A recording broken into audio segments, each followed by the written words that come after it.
two friends set out chasing adventure, but instead, they find themselves trapped in a nightmare 2,000 feet above the ground. No rescue, no escape. Two friends face the ultimate test. Who will survive when survival feels impossible? The story begins with Becky, a passionate mountain climber who has just married Dan, another climber who shares the same love for adventure.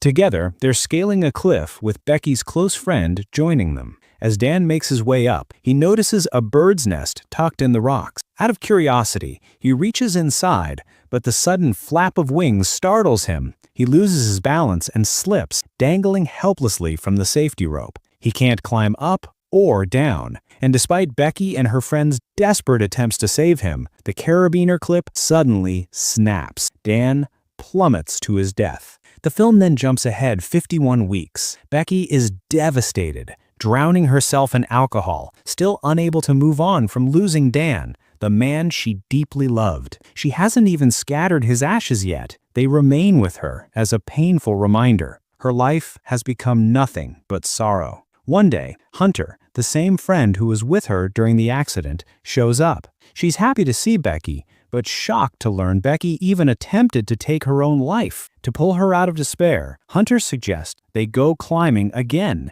She shows Becky a massive 2,000-foot TV tower in the middle of nowhere, rarely visited by anyone.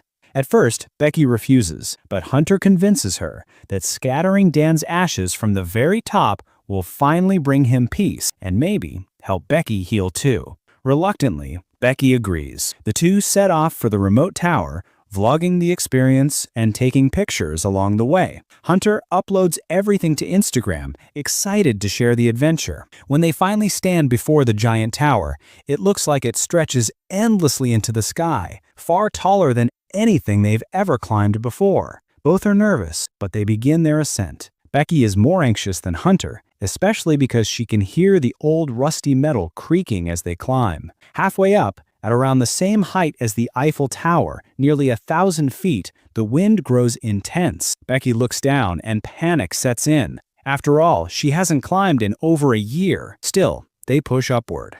As Becky steps on a rung, a loose screw falls away unnoticed. Eventually, the two make it all the way to the top, 2,000 feet above the ground. The view is breathtaking, and for the first time in a long while, Becky feels a sense of accomplishment. They celebrate, snapping poses, recording videos with Hunter's drone, and even hanging off the side of the tower for daring shots. Finally, Becky scatters Dan's ashes into the wind, an emotional moment that allows her to say goodbye and mark a new beginning. But just as they start packing up to climb down, disaster strikes. Becky descends first, but the missing screw causes the ladder to give way beneath her. She's left dangling, saved only by the rope. Hunter manages to pull her back up, but their supply bag, containing food, water, and essentials, falls and gets stuck on a dish far below, in a spot that's nearly impossible to reach. They check their phones, only to find there's no signal at such a height. Stranded 2,000 feet in the air, with no one around to hear their cries,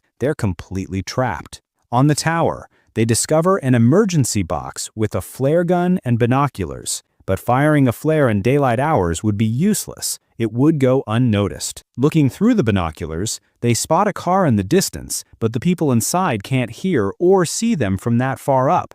Hunter realizes her Instagram post from the tower's base had uploaded earlier, meaning there's cell coverage down there. She records a desperate plea for help and tries lowering her phone on a rope, hoping the message will send. After waiting with no success, she comes up with another plan. She seals her phone inside a shoe for protection and throws it down, hoping the impact will trigger a signal. A little later, Becky and Hunter spot a man below through the binoculars. He's busy talking on his phone, with his dog beside him.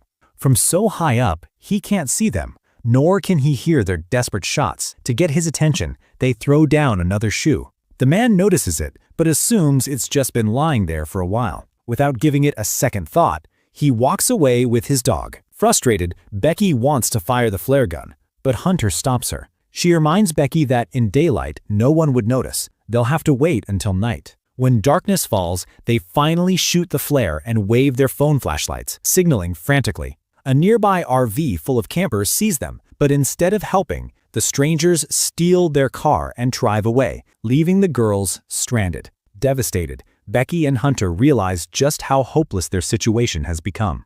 Exhausted, they try to sleep on the narrow, unsafe platform. In the middle of the night, Hunter nearly falls, but Becky grabs her just in time. That's when Becky notices a tattoo on Hunter's ankle, 143. Shocked, she realizes this was the code her husband Dan used to say, "I love you." Becky confronts Hunter, who tearfully admits she and Dan had been involved. Though Hunter apologizes, Becky is left numb and heartbroken all over again. Still, Becky keeps thinking about the supply bags stuck far below on the satellite dish.